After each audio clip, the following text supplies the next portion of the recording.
वंदे मातरम। जय श्री राम। वीडियो को शेष जाए निहाती देखंतु। जदि आपण आम विचार रे सहमत अछंती तबे वीडियो को अधिक रु अधिक मात्रा रे शेयर करंतु, आमको सहयोग करंतु। खानग्रेस आउ कांग्रेस दुईटी अलग अलग शब्द सिना, किंतु लक्ष्य आ उद्देश्य केवल गोटे। कांग्रेस पार्टी गोटे नमूना कमेडियन अनेक दिन धरी सारा भारत वर्ष रे भारतीय मानकू कॉमेडी एंटरटेनमेंट थट्टा मजा परिहास जगे आसुची। से आ केही नुहंती, से होचंती महाशय राहुल गांधी। राहुल बाबांकर मनोरंजन एंटरटेनमेंट कॉमेडी समानकर मंद बुद्धि थट्टा मजा परिहास आपण माने थरे निजे देखी दियंतु। इस साइड से आलू डालो, उस साइड से सोना निकालो, इतना पैसा बनेगा आपको पता नहीं होगा क्या करना है पैसे का। धमाका है ये। राहुल गांधी आपके दिमाग में है, मैंने मार दिया उसको। वो है ही नहीं, मेरे माइंड में है ही नहीं, गया वो गया। जिस व्यक्ति को आप देख रहे हो वो राहुल गांधी नहीं है। महात्मा गांधी कहते थे सत्याग्रह की बात करते थे। सत्याग्रह का मतलब सत्याग्रह का मतलब सत्ता के रास्ते को कभी मत छोड़ो। मेरी पूरी लॉजिक कह रही है कि इस मामले में गांधी जी गलत बोल रहे हैं और मैं सही बोल रहा हूं। मगर मैं जानता हूं, अंदर से मैं जानता हूं कि मेरा दिमाग कह रहा है कि वो गलत है और मैं सही हूं। मगर मैं जानता हूं कि वो सही है और मैं गलत हूं। मुझे बात समझ नहीं आ रही है क्यों। मतलब वो दूसरी लेवल पे बात कर रहे हैं, मैं दूसरी लेवल पे बात कर रहा हूं। मुझे लग रहा है कि वो गलत हैं। लॉजिकली मुझे लग रहा है कि गलत है, मगर पता नहीं कहां से फीलिंग आ रही है कि वो ही सही है। आपने महाभारत पढ़ी है?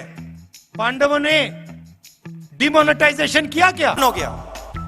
मैंने सोचा था कि वो हमारा घर था। 52 साल हो गए, मेरे पास घर नहीं है। मैं सत्ता के बीच में पैदा हुआ, बिल्कुल बीच में, और बड़ी अजीब सी बीमारी है, मुझे उसमें इंटरेस्ट ही नहीं है। कांग्रेसी चामचा मानक पाई चाटुकार पाई राहुल बाबा विचक्षण साइंटिस्ट।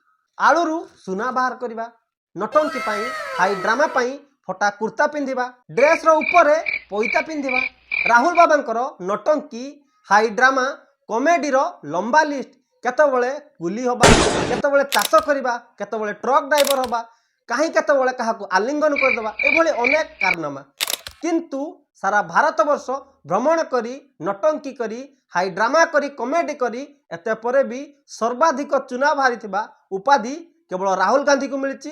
केवल सर्वाधिक पुरातन दल कांग्रेस पार्टी से ज्यादा राहुल गांधी विराट बड़ उपलब्धि। केते दिन राहुल गांधी एका एका आम मानू एंटरटेनमेंट करेंगे।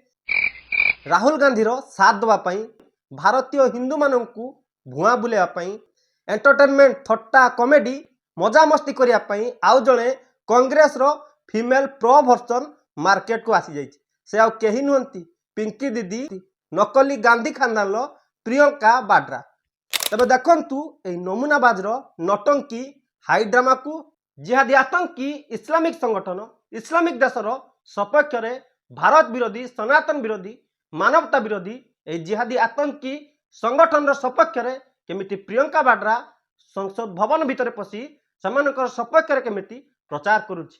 ए होछि कांग्रेस खांग्रेस रो हिंदू विरोधी भारत विरोधी सनातन विरोधी एजेंडा। ए एजेंडा आज नुहे, अनादि कालरू अनंत कालरू जेबेठु कांग्रेस निर्माण होइछि सेबेठारू आ ए कांग्रेसी मानकर सदा सर्वदा गभीर प्रेम जिहादी आतंकी इस्लामिक संगठन इस्लामिक देश इस्लामिक विचार रो मानसिकता, जो मैंने सदा सर्वदा सारा विश्व रे आतंक खेली मानवता हत्या दर्शन बलात्कार लुंठन देश पर देश को सर्वनाश करवा जिहादी आतंक करी सारा विश्व रे अप्रीतिकर परिस्थिति सृष्टि करवा मानवता को हनन करवा एभली विचारधारा रे भारतर 69% राजनैतिक दल केवल तुष्टिकरण पाई और हिंदू मानकर निहित स्वार्थहीन राजनीति मागणा योजना केवल निज बंचार मनोभाव पाई भारत ठारू 1000 किलोमीटर दूर ए जिहादी आतंकी संगठन सहित फिलिस्तीन सहित ଭାରତର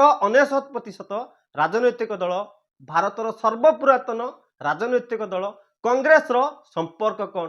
ରାହୁଲ ଗାନ୍ଧୀ, ପ୍ରିୟଙ୍କା ବାଡ୍ରା, ସୋନିଆ ଗାନ୍ଧୀ, ଓୱେସି, ଅଖିଲେଶ, ମାୟାବତୀ, ମମତା ବାନାର୍ଜୀ, ଭାରତର 99% ରାଜନୈତିକ ଦଳ ଏମାନଙ୍କର ସମ୍ପର୍କ କ'ଣ? ଏମାନଙ୍କର ଉଦ୍ଦେଶ୍ୟ କ'ଣ? ଯେତେବେଳେ এই ଜିହାଦୀ ଆତଙ୍କୀ ମାନଙ୍କର ସଠିକ ଉପଚାର ହୁଏ, କ'ଣ ପାଇଁ ଭାରତରେ এই ଦଗଲା ହାରାମିଖୋର ରାଜନେତା ମାନେ ବିଳବିଳାନ୍ତି? ପ୍ରଥମେ ପ୍ରିୟଙ୍କା ବାଡ୍ରା এই ଜିହାଦୀ ଆତଙ୍କୀ ମାନଙ୍କ ସପକ୍ଷରେ ସଂସଦ ଭବନରେ ଯାଇ ପ୍ରଚାର ପ୍ରସାର କଲା।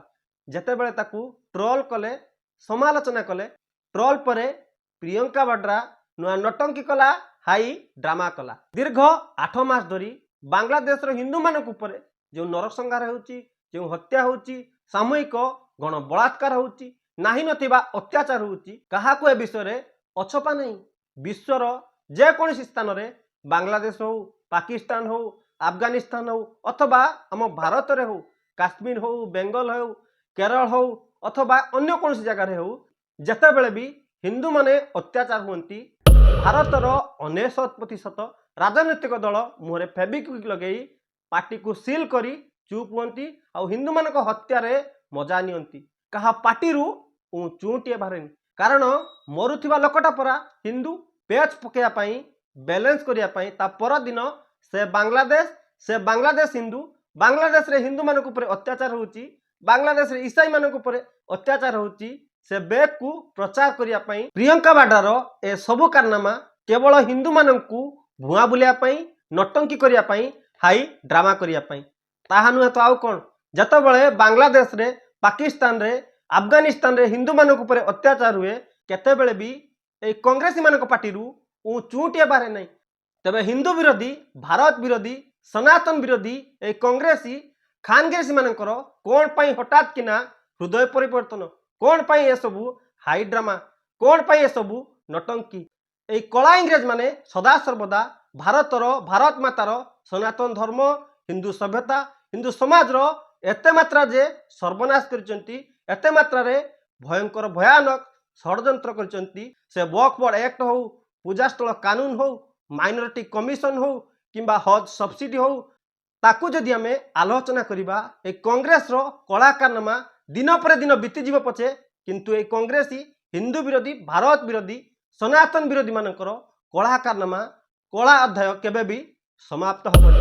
କିନ୍ତୁ ଅତି ଦୁଃଖର ବିଷୟ, ଏତେ ସବୁ ଜାଣିଶୁଣି ବହୁ ସଂଖ୍ୟକ ହିନ୍ଦୁ ସମାଜ ନୀରବ ରୁହେ, ଚୁପ୍ ରୁହେ।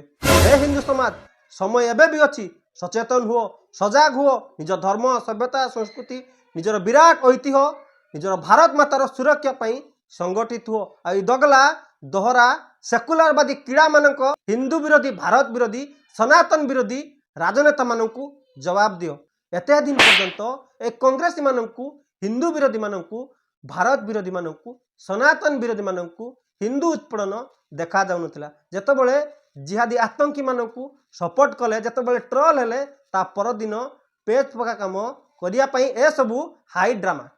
ସଂସଦ ଭବନରେ କଂଗ୍ରେସ ମାନଙ୍କର ପ୍ରିୟଙ୍କା ବାଡ୍ରାର ଏ ହାଇ ଡ୍ରାମା ସ୍ପଷ୍ଟ ଖୁଲ୍ଲମ ଖୋଲା ଦର୍ଶାଉଛି ଯେ ବାଂଲାଦେଶରେ ହିନ୍ଦୁମାନଙ୍କୁ ଉତ୍ପୀଡ଼ନ ହେଉଛି, ବାଂଲାଦେଶରେ ହିନ୍ଦୁମାନେ ବିପଦରେ ଅଛନ୍ତି। ତେବେ ବିରୋଧୀମାନେ କ'ଣ ପାଇଁ ସିଏ ଏବଂ ଏନ୍ଆର୍ସିକୁ ବିରୋଧ କରୁଛନ୍ତି? ସେମାନଙ୍କର ଦହରା ଚରିତ୍ର, ଦଗଲା ନୀତି ବାରି ହେଇ ପଡ଼ୁଛି। ମାନେ ଖୁଲ୍ଲମ ଖୋଲା ସଂସଦ ଭବନରେ କହୁଛନ୍ତି ବାଂଲାଦେଶରେ ହିନ୍ଦୁମାନେ ଉତ୍ପୀଡ଼ନ ଅଛନ୍ତି। ସେ ହିନ୍ଦୁର ପୋଷ୍ଟର ନେଇ ସଂସଦ ଭବନରେ ନଟଙ୍କି କରୁଛନ୍ତି। ତେବେ କ'ଣ ପାଇଁ ଆପଣମାନେ ସିଏ ଏନ୍ଆର୍ସିକୁ ବିରୋଧ କରୁଛନ୍ତି? ବର୍ତ୍ତମାନ ସତ୍ତାରେ ଥିବା ସତ୍ତାଧାରୀ ପାର୍ଟି ବିଜେପି ଏନ୍ଡିଏର ସାଂସଦମାନେ କ'ଣ ପାଇଁ এই ଦହରା ଚରିତ୍ର, এই କଂଗ୍ରେସୀ ଇଣ୍ଡିଆ ଆଲାଏନ୍ସର ହାଇ ଡ୍ରାମା, ନଟଙ୍କି, ଦହରା ଚରିତ୍ର, ଦଗଲା ନୀତି ଉପରେ ଆବାଜ ଉଠାନ୍ତୁ। ସେସବୁ ପରେ ବି ଯଦି ବହୁତ ସଂଖ୍ୟକ ହିନ୍ଦୁ ସମାଜର ଆଖି ଖୋଲୁନାହିଁ, ଯେତେବେଳେ ବି ହିନ୍ଦୁମାନଙ୍କୁ ସେକୁଲାରବାଦର କିଡ଼ା କାଟୁଛି, ଭାଇଚାରା ପ୍ରେମରେ ମସଗୁଲ ଅଛନ୍ତି, ଯେତେବେଳେ ବି ସର୍ବଧର୍ମ ସମଭାବ ବଡ଼ାପାମର ଭାବନା ଆସୁଛି, ଯେତେବେଳେ ବି ଆମେ ସମସ୍ତେ ଭାଇ ଭାଇ, ବାରମ୍ବାର ଦେଖନ୍ତୁ ବାଂଲାଦେଶରେ କ'ଣ ହେଉଛି, କାଶ୍ମୀର ଘଟଣା କଥା ଥରେ ମନେ ପକାନ୍ତୁ, ବେଙ୍ଗଲରେ କ'ଣ ହେଉଛି ଥରେ ମନେ ପକାନ୍ତୁ, ସମ୍ବଲରେ କ'ଣ ହେଲା ଥରେ ମନେ ପକାନ୍ତୁ। ଦୀର୍ଘ 1400 ବର୍ଷ ଧରି এই ଜିହାଦୀ ଆତଙ୍କୀ ଶାନ୍ତିଦୂତ ମାନେ କୋଟି କୋଟି ସଂଖ୍ୟାରେ ହିନ୍ଦୁମାନଙ୍କର ଧର୍ମାନ୍ତୀକରଣ, गोहत्या धन जीवन सबु किछि समाप्त कर किंतु बहुत संख्यक हिंदू समाज एते पर्यंत किछि शिखेला नहीं, सजाग हला नहीं, सचेतन हला नहीं अथवा संगठित हला नहीं।